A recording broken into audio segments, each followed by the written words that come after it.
బాబాకి జై. అందరికీ జై బాబా అండి. మనం గత కొన్ని రోజులుగా 'మెహరా మెహర్' అన్న పుస్తకాన్ని చదువుకుంటూ ఉన్నాం. 1937వ సంవత్సరంలో జరుగుతున్నటువంటి ముచ్చట్లు మనం చదువుకుంటూ ఉన్నాం. పాశ్చాత్య ప్రేమికులను బాబా భారతదేశానికి కొన్ని రోజులు ఉండటానికి పిలిపించడం. ఆ ముచ్చట్లు మనం చదువుకుంటూ ఉన్నాం.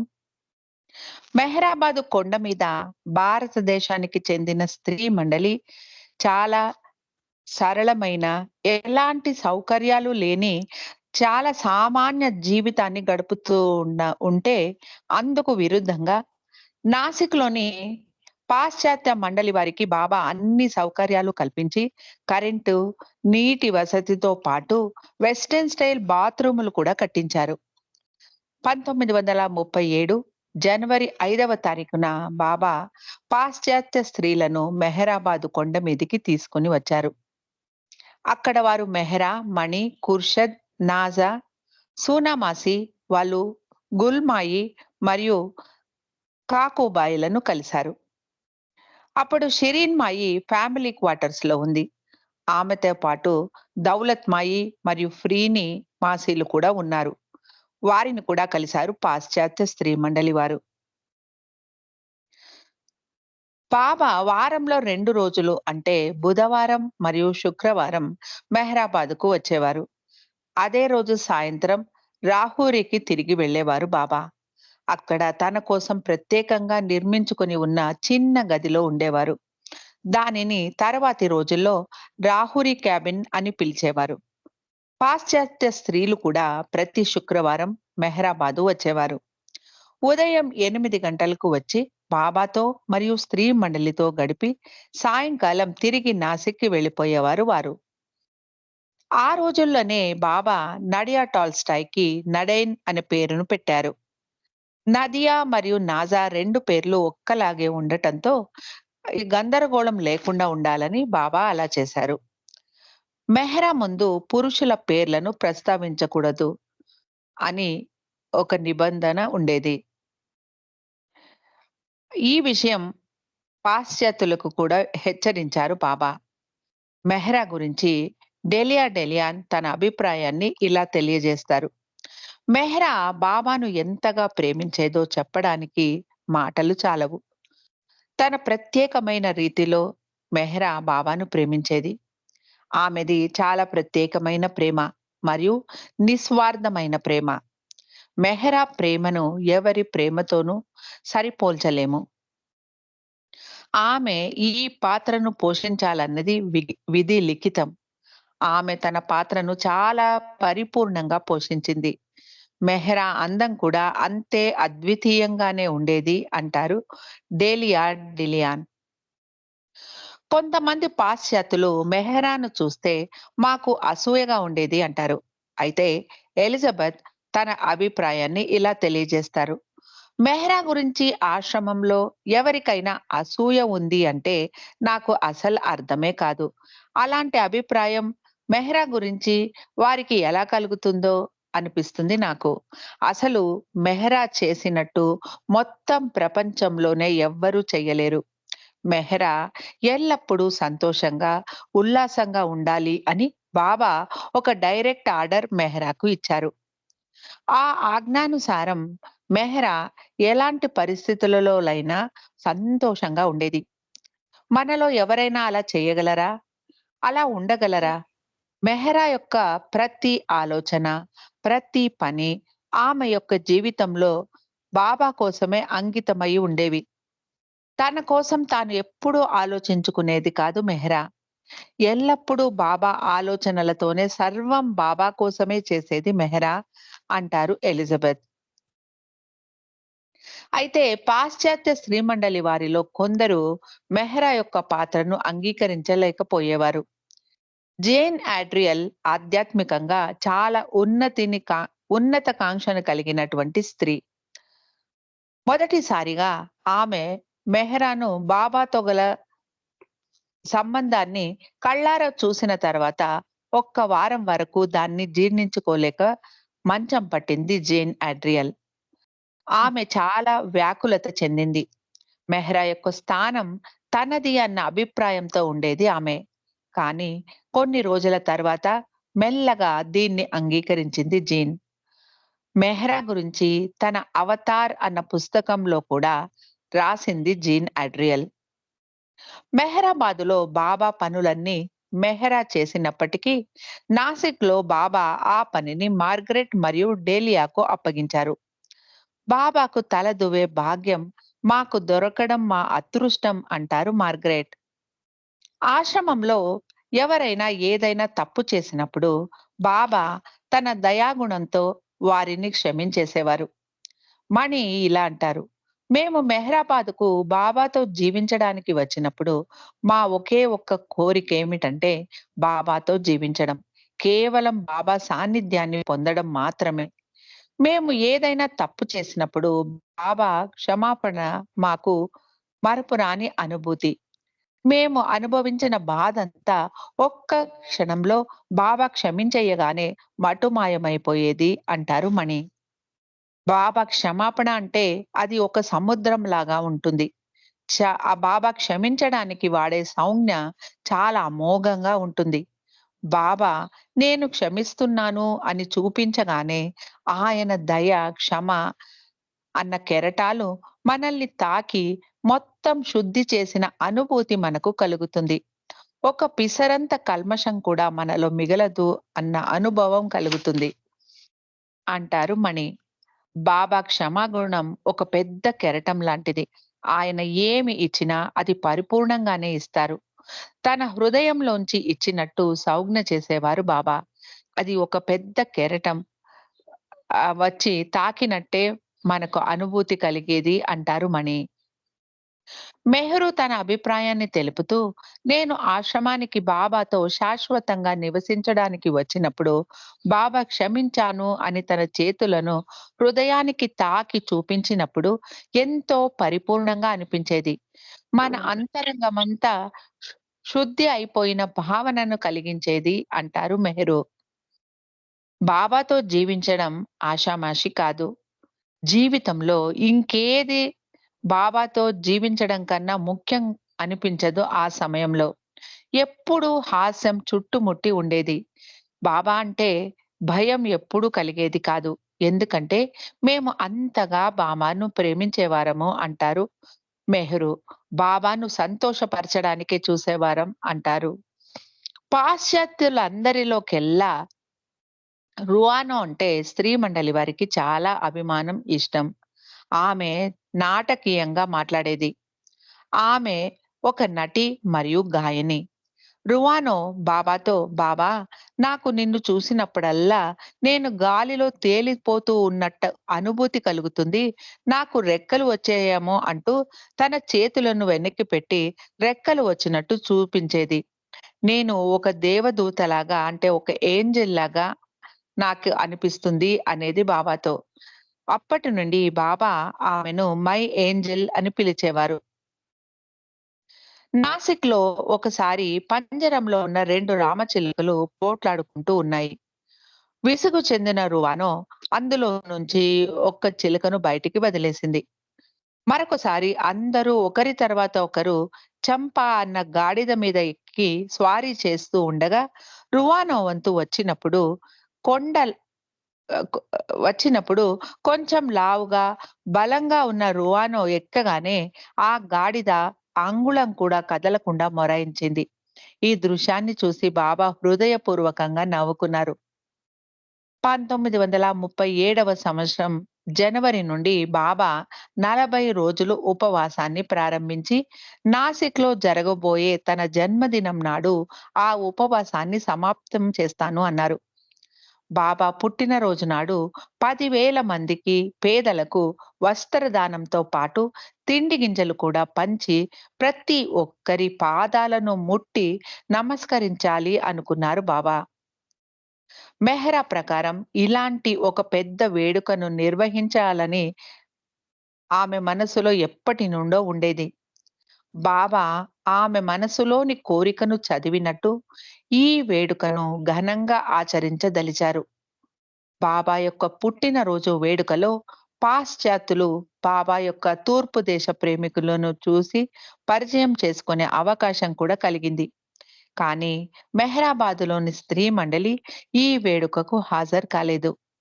బాబా అక్కడ జరిగిన విషయాలను తాను ఎలా కనిపించారో ఆ సంగతులన్నీ మెహ్రాకు స్వయంగా వివరించి చెప్పారు. బాబా జెస్సా వాళ్ళ కుటుంబం వారు పంపించిన కాఫీ రంగు జాకెట్‌ను ధరించారు ఆ రోజు. షిరీన్ మాయి బాబా పాదాలను పాలతో మరియు తేనెతో కడిగింది. షిరీన్ మాయి బాబాను చాలా రోజుల పాటు యుగావతారుడు అని అంగీకరించేది కాదు. కానీ ఇప్పుడు ఆమె అందరి ముందు బాబా యొక్క స్థితిని గుర్తించి పాదాలు కడగడం మణికి సంతోషాన్ని కలిగించింది. షిరీన్ మాయి బాబాతో, "నేను నీ తల్లిని కాబట్టి నా ఇచ్చను నీవు గౌరవించాలి" అంటూ, "నా ఒకే ఒక కోరికను తీర్చడం నీ బాధ్యత మిరోగ్. కాబట్టి వెంటనే పెళ్లి చేసుకో" అని బాబాను అడిగింది. బాబా ఆమెకు తన పరిస్థితిని వివరిస్తూ, "అమ్మా, నాకు ఈ సృష్టి మొత్తం ఒక తెర మీద కనిపించే సినిమా లాంటిది. మరి అలా తెర మీద కనిపించే బొమ్మను నేను ఎలా పెళ్లి చేసుకోగలను? మొత్తం ప్రపంచం నాకు ఒక భ్రమలాగే కనిపిస్తుంది" అని వివరించారు. షిరీన్ మాయి బాబాకు ఏమీ చెప్పలేక కన్నీరు కార్చింది. స్త్రీ మండలి వారు తయారు చేసిన కిరీటాన్ని ఆ రోజు బాబా ధరించారు. ఆ వేడుకకు స్త్రీ మండలి వారు రాలేదు కాబట్టి బాబా మెహరాబాదులో మళ్ళీ ఆ కిరీటాన్ని ధరించి స్త్రీలకు చూపించారు. పాశ్చాత్యులు బాబా కృష్ణుడుగా అలంకరించి ఉండటాన్ని చూసి ఉండలేదు కాబట్టి స్త్రీ మండలి వారు బాబాకు పట్టు పంచె కట్టి, కిరీటాన్ని పెట్టి, మెడలో దండలు వేసి అలంకరించారు. స్త్రీలందరూ పాశ్చాత్య స్త్రీలతో సహా మంచి మంచి చీరలు కట్టుకొని తయారయ్యారు. బాబా మధ్యలో ఉండగా భారతీయ సాంప్రదాయ నృత్యాలను మరియు కోలాటం కూడా చేశారు. ఒకరోజు బాబా దిగువ మెహరాబాదు సమీపంలో ఒక మామిడి తోటకు అందరిని పిక్నిక్ తీసుకొని వెళ్లారు. అక్కడ అందరూ సరదాగా గడిపారు. 2 చెట్లకు కలిపి ఒక ఊయలను కట్టి బాబాను అందులో పడుకోమన్నారు. మెహ్రా బాబా పక్కన నిలబడి ఉండగా ఎలిజబెత్ తన కెమెరాతో ఫోటోలు తీసింది. తమతో తీసుకెళ్లిన పదార్థాలను తిని కొంచెం సెద తీరిన తరువాత అందరూ తిరిగి కొండ మీదికి వచ్చేశారు. ఒకసారి బాబా పాశ్చాత్య స్త్రీలను మరియు భారతీయ స్త్రీ మండలిని తీసుకొని మెహరాబాదు కొండ మీద వ్యాహేళికై బయలుదేరారు. అప్పుడు బాబా తన అక్షర ఫలకం పైన ఇలా చూపించారు: రాబో రోజుల్లో 300 నుండి 400 మంది ప్రయాణించగల విమానంలో నా దర్శనం చేసుకోవడానికి నా ప్రేమికులు భారతదేశం వస్తారు అని చూపించారు బాబా. చాలా మంది అమెరికన్స్ కూడా వచ్చి ఇక్కడ నివసిస్తారు. పెద్ద పెద్ద గృహ సముదాయాలు ఇక్కడ నెలకొంటాయి అన్నారు బాబా. తన చూపుడు వేలును, బొటన వేలును తాకించి ఒక వృత్తంగా చేసి, ఇంత స్థలం కూడా ఇక్కడ దొరకడం దుర్లభం అయిపోతుంది అన్నారు బాబా. బాబా నాసిక్‌లో ఉన్నప్పుడు పాశ్చాత్యులు నివసిస్తూ ఉన్న కాటేజ్‌కు సమీపంలో ఉంటూ ఉన్న ఫ్రీని, రుస్తుం ఇంటిలోనే భోజనం చేసేవారు. బాబా ఫ్రీని పిల్లలను బోర్డింగ్ స్కూల్‌లో నుండి తీసుకొని వచ్చి ఇంటి నుండే స్కూలుకు పంపించమన్నారు. ఫ్రీని పిల్లలను స్కూలుకు తీసుకెళ్ళి మళ్ళీ స్కూల్ నుండి తీసుకొచ్చేసేది. తన కుటుంబ సభ్యులకు, బాబాకు వండి పెట్టేది. ఒక్కొక్కసారి ఫ్రీని వికలమైన మనస్సుతో చాలా వింతగా ప్రవర్తించేది. మంచి విద్యాభ్యాసాన్ని అభ్యసించిన ఫ్రీని ఇంగ్లీష్ చాలా బాగా మాట్లాడేది. పాశ్చాత్యులతో మాట్లాడి వారికి కావాల్సినవన్నీ అమర్చడంలో బాబాకు చాలా సహాయం చేసేది ఫ్రీని. పాశ్చాత్యులు బాబా గురించి తెలుసుకోవాలని ఎన్నో ప్రశ్నలు వేసేవారు. బాబా కార్యక్రమం, బాబా చిన్ననాటి విషయాలు అన్నీ ఫ్రీనీని అడిగి వారు తెలుసుకునేవారు. బాబా రాహురి ఆశ్రమాన్ని మూయించి అక్కడ ఉన్న కట్టడాన్ని విప్పి దిగువ మెహరాబాదులో పిచ్చి వారికి ఆశ్రమం నిర్మించమన్నారు. వర్షాకాలం సమీపిస్తోంది కాబట్టి నాసిక్కు, మెహ్రాబాద్‌కు తరచూ ప్రయాణం చేయడం కుదరదు అంటూ బాబా నాసిక్‌లోని పాశ్చాత్యుల ఆశ్రమాన్ని కూడా మూసివేయమన్నారు. మెహ్రాబాద్‌లోని వాతావరణం పాశ్చాత్యులకు అనుకూలంగా ఉండదు కాబట్టి బాబా ఇటలీకి ప్రయాణం చేయాలి అనుకున్నారు. పాశ్చాత్యులను, భారతీయ స్త్రీ మండలిని తీసుకొని బాబా కేన్స్ ఫ్రా ఫ్రాన్స్‌కు బయలుదేరాలని నిర్ణయించుకున్నారు. బాబా ఎప్పుడు విదేశాలకు వెళ్ళినా స్త్రీ మండలి వారిని ఎప్పుడూ కూడా తీసుకొని వెళ్ళలేదు. ఈసారి కూడా బాబా వెళతారు అనుకొని స్త్రీలు తమను కూడా బాబా తీసుకెళతారన్న ఊహే లేకుండా ఉన్నారు. అందరికీ ఆశ్చర్యం కలిగేలాగా ఏప్రిల్ మాసంలో స్త్రీలను కూడా తమతో తీసుకెళ్లనున్నాను అని బాబా ప్రకటించారు. మెహ్రా ఇలా అంటారు.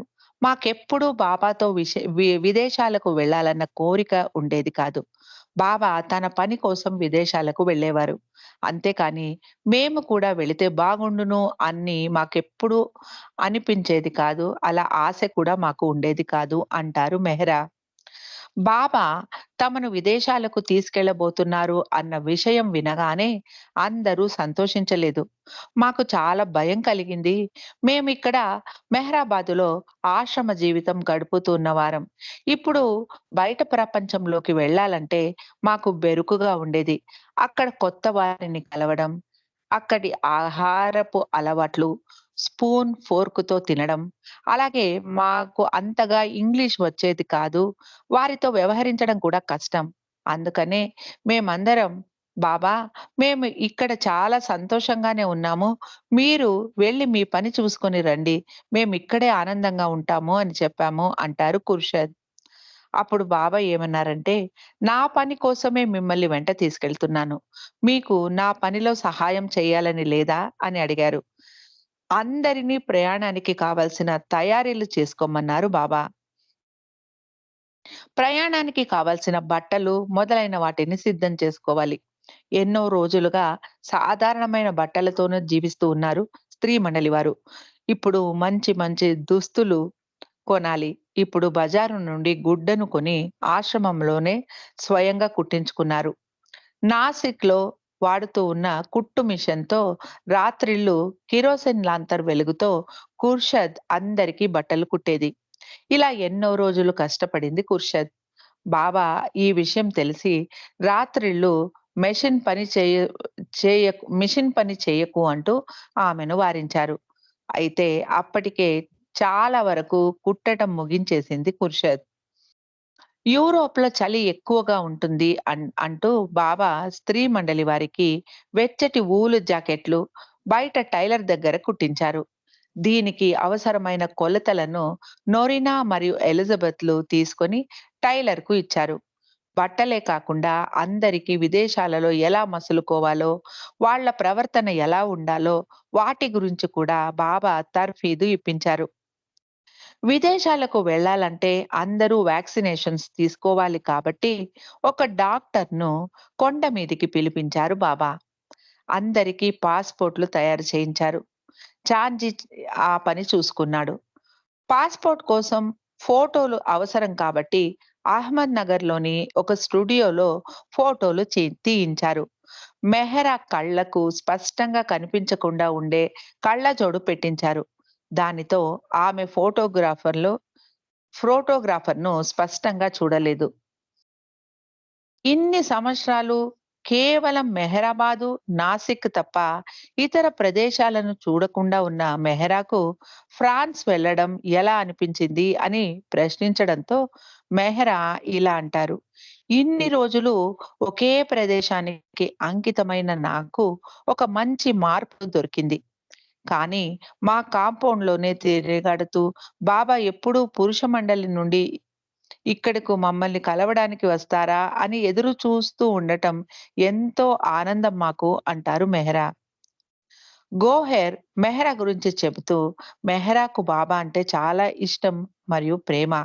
బాబా తనకు కఠినమైన ఆంక్షలు విధించారని మెహ్రా ఎప్పుడూ అనుకునేది కాదు. తన జీవితం గురించి మెహ్రా ఎక్కువగా పట్టించుకునేది కాదు. ఆమె బాబాకు ఎంతో విధేయతను చూపించేది. అలా ఉండటం అంటేనే ఆమెకు ఆనందం. స్వతహాగా మెహరాకు స్వేచ్ఛగా విహరించడం ఇష్టం. అయితే ఇలా ఒక సీమితమైన ప్రదేశంలో ఏకాంతంగా ఎన్నో నియమాల మధ్య ఉండటానికి ఆమె ఎన్నో త్యాగాలు చేసింది. ఆమె ఎక్కడికి వెళ్ళినా ఎప్పుడూ ఇద్దరు వ్యక్తులు ఆమెకు చెరోవైపు ఉండేవారు. ఆఖరికి టాయిలెట్‌కు వెళ్ళినా వారు వెంట ఉండవలసిందే.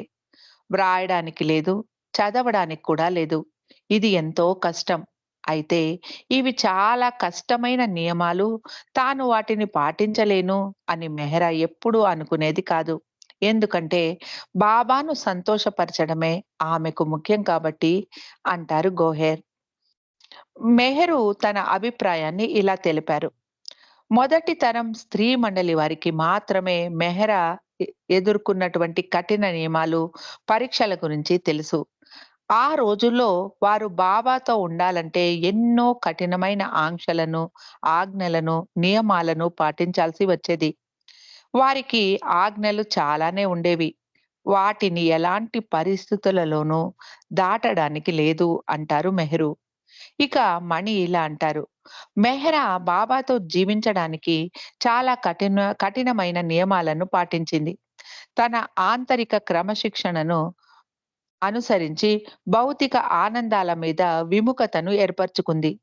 బాబా దగ్గర బాహ్య క్రమశిక్షణే కాదు, ఆంతరిక క్రమశిక్షణ కూడా చాలా ముఖ్యం.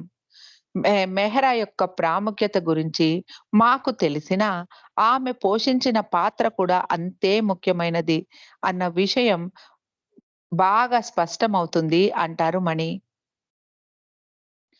1937 జూన్ మాసంలో బాబా పాశ్చాత్యులను కొంతమందిని వెనక్కి పంపించడం ప్రారంభించారు. మార్గరెట్, కిట్టి, రువానో మొదలైన వారు తిరిగి వెళ్ళిపోయారు.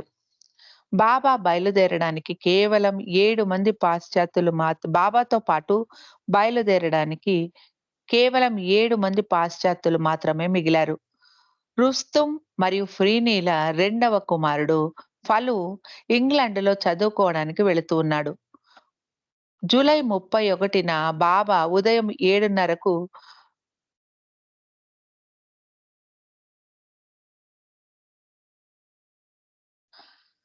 ష్రత్నవార్ అన్న నౌకలో మెసిలిస్‌కు బయలుదేరారు. బాబా ముందుగానే కిట్టి ద్వారా నౌక అధికారులకు తమకు ప్రత్యేకమైన వసతులు ఏర్పాటు చేసేలాగా ఉత్తరాన్ని రాయించారు.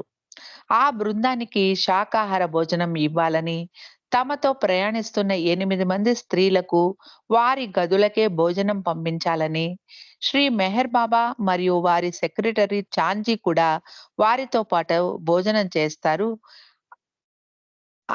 అతనికి దీనికి అనుమతించవలసిందిగా అనుమతి తీసుకున్నారు బాబా. మెహ్రా, మణి, చిన్న కుర్షద్ ఒక గదిలో, సూనామాసి, నాజా మరియు వలు పక్క గదిలో ఉన్నారు. నలుగురు పాశ్చాత్య స్త్రీలు ఒక గదిలో ఉన్నారు. బాబా మరియు కాకా భార్య ఒకే గదిలో ఉన్నారు. ఫలు ఆది సీనియర్‌తో ఉన్నాడు. అందరూ తమ గదులలో సర్దుకోగానే అక్కడ పనిచేసే సిబ్బంది భోజనం తెచ్చి ఇచ్చారు. అప్పుడు మెహ్రా గుజరాతీలో మణితో ఆమె భోజనం వడ్డించగానే థాంక్ యూ అని చెప్పు. లేకుంటే మనం చదువు సంధ్యలు లేని వారిమని వారు అనుకుంటారు అని చెప్పింది. మణి అలాగే థాంక్ యూ అని నవ్వుతూ ఆమెను సాగనంపింది. షిప్ కదలగానే బాబా మెహ్రా వాళ్ళు ఉన్న గదిలోకి వచ్చి, షిప్ నీళ్లల్లో అటూ ఇటూ కదులుతూ ఊగుతుంది. మే మీలో ఎవరికైనా కళ్ళు తిరిగినట్టు, ఏదైనా ఇబ్బంది అనిపించినా నాకు చెప్పండి అని అడిగారు. మణి లేదు బాబా అంది. అయితే బాబా అడిగిన వేళ విశేషం ఏమిటో మరి అప్పటి నుండి మెహ్రాకు సీ సిక్‌నెస్ మొదలైంది. కడుపులో వికారం మొదలైంది మెహ్రాకు. తిన్న ఆహారం మొత్తం వాంతి అయ్యేది. అక్కడ గదిలో వాంతి చేసుకోవడానికి ఒక బేసిన్ కూడా లేదు. మణి ఒక కుండ లాంటి పాత్రను ఎక్కడి నుండో తెచ్చింది. దానిలోనే వాంతి చేసుకునేది మెహ్రా. మెహ్రా వాళ్ళ గది సరిగ్గా ఇంజిన్ మీదే రావడంతో విపరీతమైన శబ్దము మరియు వైబ్రేషన్ ఉండేది. అప్పటికప్పుడు గదిని మార్చుకునే అవకాశం కూడా లేదు కాబట్టి, వారు మొత్తం ప్రయాణమంతా ఈ అసౌకర్యాన్ని భరిస్తూనే ప్రయాణించారు. బాబా రోజు మెహర్ ఆరోగ్యాన్ని గురించి విచారించడానికి గదిలోకి వచ్చేవారు. "ఏమైనా తిన్నావా?" అని ప్రేమగా అడిగేవారు బాబా. నొరినా, "లేదు బాబా, అస్సలు ఆహారమే నిలవడం లేదు" అని చెప్పింది. బాబా నారింజ రసం తెప్పించి ఒక్కొక్క స్పూన్ రసం తాగించారు. 8 రోజుల పాటు ఇది ఒక శిక్ష లాగా అయింది మెహరాకు. రాత్రిళ్ళు నైట్ నైట్ లైట్ వేసి ఉంచేవారు గదిలో. బాబా అప్పుడప్పుడు లేచి వచ్చి మెహర్ ఆరోగ్యం గురించి కనుక్కొని వెళ్ళేవారు. టాయిలెట్స్‌కి కింద భాగంలో ఉండేవి. మెహరాను నోరినా దగ్గరుండి టాయిలెట్‌కి తీసుకెళ్ళేది. మెహరా వాంతి చేసుకున్న కుండను మణి తీసుకెళ్ళి శుభ్రం చేసి తెచ్చేది. బయట టాయిలెట్‌కి వెళ్ళినప్పుడు తల కిందికి వంచుకొని నోరినా తోడు రాగా వెళ్ళేవారం. మొహానికి టవల్ చుట్టుకొని నోరినా చేయి పట్టుకొని ఆమె వెంట వెళ్ళాల్సి వచ్చేది అంటారు మణి. నోరినా ఒక రాజకుమారి. ఎంతో పలుకుబడి, పరపతి గలిగిన స్త్రీ. ఆమెకు చాలా మంది పరిచయస్తులు ఉండేవారు. ఆ షిప్ కెప్టెన్ కూడా నోరినాకు పరిచయస్తుడే. అలాంటి ఉన్నత వర్గానికి చెందిన నోరినా మెహరాకి టవ్ మొహాని అలాంటి ఉన్నత వర్గానికి చెందిన నోరీనా మొహానికి టవల్ కట్టుకొని, చేతిలో కుండతో తనను అనుసరిస్తున్న స్త్రీ చెయ్యి పట్టుకొని అలా ఆ షిప్‌లో నడుచుకుంటూ వెళ్ళడం ఆమెకి ఎంతో ఇబ్బందిగా ఉండేది. మణి మరియు ఖుర్షద్‌ని వారి బట్టలు ఉతుక్కోవడానికి కూడా రానో గాని, నోరీనా గాని వెంట ఉండి తీసుకెళ్ళేవారు. మెహ్రా గది వైపు ఎవ్వరూ పురుషులు రాకూడదు అని ఆ రానో ఆ గది బయట నిలబడి కాపలా కాసేది. బయట కూర్చోవడానికి బెంచ్ కానీ, కుర్చీ కానీ ఉండేవి కాదు.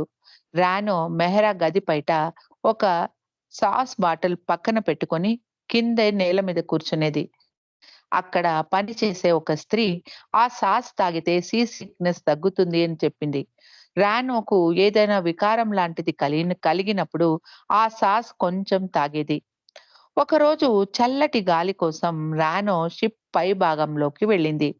బాబా మండలి వారితో అటుగా వెళుతూ రానోను చూసి, "ఇక్కడేం చేస్తున్నావు? కింద క్యాబిన్ దగ్గరికి వెళ్ళు" అన్నారు బాబా. "నేను చల్లటి గాలి కోసం వచ్చాను బాబా" అంది రానో.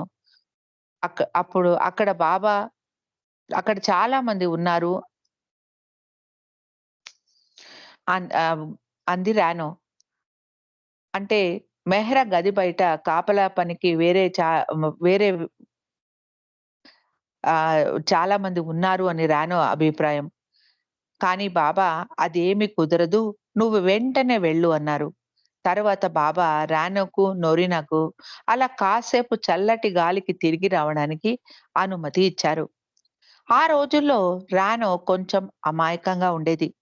బాబా అనుమతి లేకుండా పనులు చేసేది.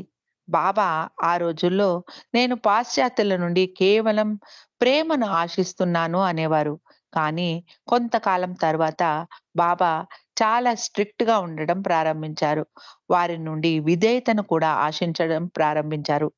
మెహ్రాకు కొంచెం కుదుట పడ్డాక బాబా స్త్రీ మండలి వారిని షిప్ అంతా తిప్పి చూపించడానికి తీసుకెళ్లారు. మెహ్రాకు కఠినమైన నియమాలు ఉండటంతో ఆమె ఏకాంతానికి భంగం కలగకుండా బాబా తెల్లవారుజామున 2 గంటల సమయాన్ని నిర్ణయించారు. చాంజీ, కాకా ముందు వెళ్లి ఎవ్వరూ లేరు అని నిర్ధారణ చేసుకున్నాక, వారి వెనుక రానో వెళ్లి అంతా సవ్యంగా ఉంది అని తెలుసుకున్న తర్వాత వీరిని తీసుకెళ్లేది. బాబా డైనింగ్ హాల్, టెన్నిస్ కోర్ట్ చూపించి పై భాగంలోని డెక్ మీదికి తీసుకెళ్లారు. అక్కడ అందరూ కాసేపు కూర్చున్నారు. చల్లటి గాలి మరియు సముద్రం యొక్క నీటి ప్రవాహం చూడడానికి చాలా బాగున్నాయి. బాబా ఆ విశాలమైన పరిసరాలలో వాకింగ్ చేయసాగారు. బాబాకు నడవడానికి అనుకూలమైన ప్రదేశం కనిపిస్తే చాలు నడవడానికి చాలా ఉత్సాహం చూపించేవారు బాబా. మెహ్రాకు కొంచెం సేపు అలా సముద్రాన్ని చూస్తూ ఉండటంతో కడుపులో వికారం మొదలైంది. అందరూ మళ్ళీ తిరిగి తమ గదులకు వచ్చేశారు. మెహ్రాకు సముద్రం గాలి పడేది కాదు కాబట్టి ఎప్పుడూ గదిలోనే ఒకే ఒక్క చిన్న కిటికీను ఉంటే దాన్ని కూడా మూసేసి ఉంచేవారు. గదిలో ఎప్పుడూ చీకటిగానే ఉండేది. గాలి కూడా వచ్చేది కాదు. ఖుర్షద్‌కు కూడా అనారోగ్యం కలగసాగింది. గదిలోనే ఆహారాన్ని తె తెచ్చి ఇచ్చేవారు. ఆ ఆహారాన్ని తినడం అటుంచి, చూడడానికి కూడా వికారం కలిగేది ఖుర్షద్‌కు. మణి మరియు నాజా మాత్రం ఎలాంటి ఇబ్బంది లేకుండా తెచ్చిన ఆహారాన్ని కడుపు నిండా సు సుష్టుగా తినేవారు. సూనామాసి మరియు వలు కూడా జబ్బుపడ్డారు. నిస్సందేహంగా మెహ్రాకు మరియు ఇతర స్త్రీలకు ఇలా అనారోగ్యాన్ని కలిగించి చాలా ముఖ్యమైన కార్యం ఏదో బాబా చేస్తున్నారు అనిపిస్తుంది. షిప్ అడెన్ అన్న పోర్టును దాటిన తర్వాత సముద్రం కొంచెం నెమ్మదించింది. వాతావరణం కూడా మారింది. మెహ్రా ఆరోగ్యం కూడా కొంచెం కోలుకుంది. మెహ్రాకు కడుపులో వికారం తగ్గింది కానీ మరొక కొత్త సమస్య మొదలైంది. అది అధిక తాపమానం, వేడి బాగా ఎక్కువ అవడంతో లోపల గదిలో ఒక్కటే ఉక్కపోత. దీంతో మెహ్రా ఆ ప్రయాణాన్ని కొంచెం కూడా ఆస్వాదించలేకపోయింది.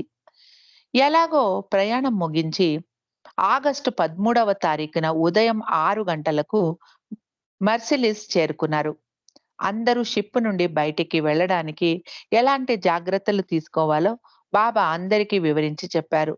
నాసాకు అన్ని రోజులు షిప్పులో ప్రయాణం చేసి, అక్కడ ఉన్నన్ని రోజులు బాగానే ఉంది కానీ, బయట నేల మీద అడుగు పెట్టగానే కళ్ళు తిరగడం ప్రారంభమయ్యాయి. తిన్నగా నడవలేక అటూ ఇటూ తూలుతూ నడవసాగింది నాసా. భూమి తిరుగుతోంది.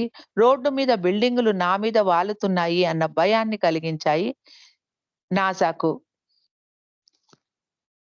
కిట్టి ముందుగా కేన్స్‌కు వచ్చి బాబా బృందం కోసం మంచి బంగళాను వెతికి పెట్టింది. జన సంచారం లేని ఏకాంత ప్రదేశంలో ఉంది ఆ బంగళా. పెద్ద తోట, మంచి సదుపాయాలతో చాలా బాగా ఉంది ఆ బంగళా. మేడ మీద చిన్న గదిలో మణి మరియు పక్కనున్న గదిలో మెహ్రా, ఖుర్షద్ ఉండేవారు. నాజాకు ఇంకా కళ్ళు తిరగడం తగ్గలేదు. కిట్టి మరియు రానో నాజాకు సహాయం చేసి చే చేయడానికి కింద ఒక గదిలో మంచం మీద ఆమెను పడుకోబెట్టారు. ఆ రోజు గడిచిన తర్వాత మొదటి రోజుల్లో మరో మ ఆహ్, తా ఆ ఒక్క రోజు గడిచిన తర్వాత మరుసటి రోజు నాజా కొంచెం కోలుకుంది. మర్నాడు బాబా బ్రేక్‌ఫాస్ట్ తర్వాత అందరిని తమ సామాన్లను సర్దుకొని రెడీగా ఉండమన్నారు. బాబాకు ఆ బంగళా అంతగా నచ్చలేదు. స్త్రీలకు తగినంత ఏకాంతం అక్కడ దొరకదు అంటూ వేరే చోటికి మారాలి అన్నారు బాబా. నొరీనా తన పరపతినంతా ఉపయోగించి సముద్ర తీరంలో ఉన్న ఒక చిన్న కొండ మీద అస్సలు జనసంచారమే లేని ఒక్కచోట మంచి బంగళాను వెతికింది. అందరూ అక్కడికి మారిపోవాలి అన్నారు బాబా. ఆ బంగళా పేరు విల్లా క్యాల్డనా. అది చాలా అందమైన, విశాలమైన బంగళా. లోపల పాలరాతి మెట్లు ఉండేవి. ఒకే గదిలో మెహ్రా, మణి, ఖుర్షద్, నాజా సర్దుకున్నారు. అంత పెద్దగా ఉండేవి ఆ గదులు. బయట బాల్కనీ నుండి సముద్రం కనిపించేది. చాలా మంది వివిధ వస్త్రాల అలంకరణలతో సముద్ర తీరంలో ఇసుకల మీద సేద తీరుతూ కూర్చొని ఉండేవారు. రాత్రిపూట తీరం మీద ఉన్న లైట్‌ల ప్రతిబింబంలో ఒక చూస్తే ఒక నెక్లెస్ ఆకారంలో ఆ నీళ్ళల్లో ఆ ప్రతిబింబం కనిపించేది. అది వేసవి అయినప్పటికీ రాత్రిళ్ళు చాలా చల్లగా ఉండేది. దళసరి రగ్గులు కప్పుకున్న ఆ చలిని తట్టుకోవడం కష్టమయింది వీరికి. కింద అంతస్తులో ఒక పెద్ద హాల్ ఉండేది. దాని మధ్యలో ఒక పియానో ఉండేది. ఆ పక్కనే వంటగది, దాని పక్కన కాయగూరలు, పళ్ళు సేకరించి పెట్టుకోవడానికి కోల్డ్ రూమ్ కూడా ఉండేది. బాబా గది మూడవ అంతస్తులో ఉంది. బాబా గది నుండి సముద్ర తీరం చాలా బాగా కనిపించేది. పురుష మండలి వారికి మరొక చోట బస ఏర్పాటు చేశారు. బాబా అల్పాహారం తీసుకున్న తర్వాత పురుష మండలి బంగళాకు వెళ్లి అక్కడ తన కోసం వేచి ఉన్న పాశ్చాత్య ప్రేమికులను కలిసేవారు. భోజనం సమయానికి ఒక్కొక్క రోజు బాబా తిరిగి వచ్చేసేవారు.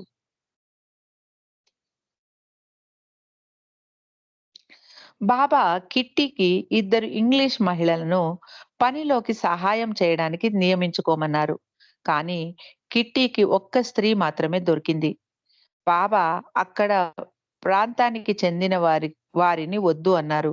ఎవరైనా బాబా ప్రేమికుల కుటుంబం వారైతే బాగుంటుంది అని బాబా చెప్పడంతో స్విట్జర్లాండ్ నుండి ఐరెన్ బిల్లోను పిలిపించింది కిట్టి.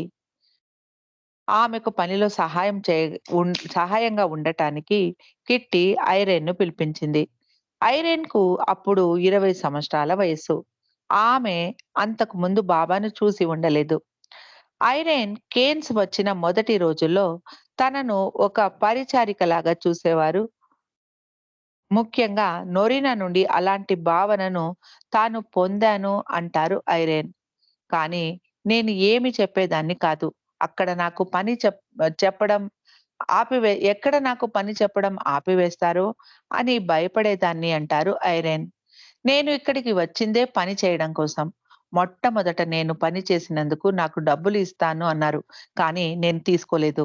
ఎందుకంటే మా నాన్నగారు నాకు కావాల్సిన డబ్బు నా ఖర్చుల కోసం ఇచ్చి ఉన్నారు అంటారు ఐరేన్. అక్కడ ఎంత పని చేసినా నాకు శ్రమ అనిపించేది కాదు. అంతకుముందు మా ఇంట్లో నేను ఎలాంటి పని చేసి ఎరుగను. మా ఇంటి నిండా నౌకర్లు ఉండేవారు. కానీ ఇక్కడ పాత్రలు కడగడం, వంట వండటం, గదులు శుభ్రపరచడం లాంటి పనులన్నీ చేసేదాన్ని. ఇదంతా బాబా కోసం చేస్తున్నాను అన్న భావన నాలో ఉండేది అంటారు ఐరేన్ బిలో. ఐరేన్ వంటగదికి ఆనుకొని ఉన్న చిన్న గదిలో ఉండేది. సరిగ్గా ఆమె గది పైనే బాబా గది కూడా ఉండేది. రాత్రిళ్ళు బాబా గది నుండి వెలుతురు ఐరేన్ గది కిటికీలో నుండి కనిపించేది. ఐరేన్ రాత్రిళ్ళు కిటికీ దగ్గరే వేచి చూసేది. బాబా యొక్క నీడ ఆ వెలుతురులో కనిపిస్తుందేమో అని. మెహ్రాకు ఐరన్ బిల్లు అంటే చాలా ఇష్టం. ఆమె గురించి అభిమానంగా మాట్లాడుతుంది మెహ్రా. ఐరెన్ యుక్త వయసులో ఉన్న అందమైన అమ్మాయి. చాలా సరదాగా, నవ్వుతూ, సంతోషంగా కనిపించేది. అంతే కాకుండా మంచి పనిమంతురాలు. అల్లడం, కుట్టడం, వంట పని చేయడం అన్నిట్లోనూ ప్రావీణ్యం ఉండేది ఐరెన్‌కు. అరమరికలు లేకుండా కలిసిపోయేది. ఆమెతో మాట్లాడేటప్పుడు లోపల ఒకటి, బయట ఒకటి పెట్టుకోకుండా నేరుగా తనకు తోచింది చెప్పేసేది ఐరేన్ అంటారు మెహ్రా. నోరినాకు తత్వశాస్త్ర జ్ఞానం మరియు మేధాశక్తి ఎక్కువగా ఉండేది. ఐరేన్‌కు ఆమెతో అంతగా మాట్లాడడానికి ఇష్టం ఉండేది కాదు. కిట్టీతో మంచి బాంధవ్యం ఉండేది ఐరేన్‌కు. కిట్టి మరియు ఐరేన్ ఇద్దరూ కలిసి వంట పని, ఇంటి పని చేసేవారు. ఐరేన్ బిల్లో స్విట్జర్లాండ్‌లో పుట్టి పెరిగింది. ఆమె క్రమశిక్షణకు చాలా ప్రాముఖ్యతను ఇచ్చేది. రోజంతా ఏ సమయంలో ఏమి చేయాలో ఒక టైమ్ టేబుల్ సిద్ధం చేసుకునేది ఐరేన్. మెహ్రాకు ఇది చాలా వింతగా, ఆశ్చర్యంగా ఉండేది.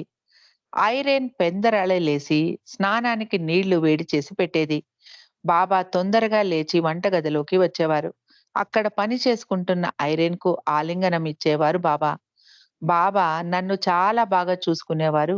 ఒక్కొక్క రోజు బాబా రాకున్నా నాకు చాలా బాధ కలిగేది అంటారు ఐరేన్ బిల్లు. బాబా గదిని కూడా శుభ్రం చేసేది ఐరేన్. బాబా పురుష మండలి వైపు వెళ్ళినప్పుడు ఐరేన్ బాబా గదిని శుభ్రపరిచేది. బాబా కోసం వంట చేయడానికి కిట్టీకి సహాయం చేసేది ఐరేన్. బాబా అక్కడ ఉన్నన్ని రోజులు తూర్పు దేశ స్త్రీ మండలిని వంట చేయడానికి ఒప్పుకోలేదు. వారు మెహ్రాబాద్‌లో తీరిక లేకుండా పని చేస్తూ ఉంటారు కాబట్టి, ఇక్కడ బాగా విశ్రాంతి తీసుకోమని బాబా ఆదేశించారు. అందుకే తాను వారిని ఫ్రాన్స్ తీసుకొచ్చాను అని కూడా బాబా చెప్పారు.